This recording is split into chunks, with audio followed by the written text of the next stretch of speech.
చూసారా, ఇలాంటి డాక్యుమెంట్స్ అవసరం లేదని ఆన్లైన్లో లోన్ యాప్ ద్వారా ఇన్స్టెంట్ లోన్ ఇస్తామని చెప్పి ఏపీకే ఫైల్ డౌన్లోడ్ చేయించి మన కాంటాక్ట్ డీటెయిల్స్, ఫొటోస్, వీడియోస్ని వారి కంట్రోల్లోకి తీసుకొని మనకి డాలర్స్ ట్రాన్స్ఫర్ చేసి తీసుకున్న లోన్ మొత్తం తిరిగి చెల్లించాలని, ఇంకా ఎక్కువ డాలర్స్ చెల్లించాలని, లేనట్టయితే మన ఫొటోస్, వీడియోస్ని చెడ్డగా మార్ఫింగ్ చేసి మన కాంటాక్ట్స్ అందరికీ పంపిస్తారని బెదిరించి ఇమేజ్ని డ్యామేజ్ చేస్తారని బెదిరిస్తారు.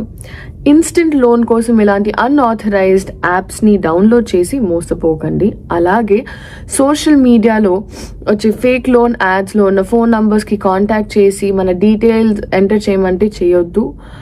మనకు కాల్ చేసి వివిధ రకాల ఫీజ్ రూపంలో డాలర్స్ కట్టమంటే కట్టొద్దు. కంప్లైంట్ కోసం హెల్ప్ లైన్ 1930కి కాల్ చేయండి లేదా www.cybercrime.gov.in లో రిపోర్ట్ చేయండి. కలిసి పని చేద్దాం, సైబర్ ఫ్రాడ్ కి ఫుల్ స్టాప్ పెడదాం.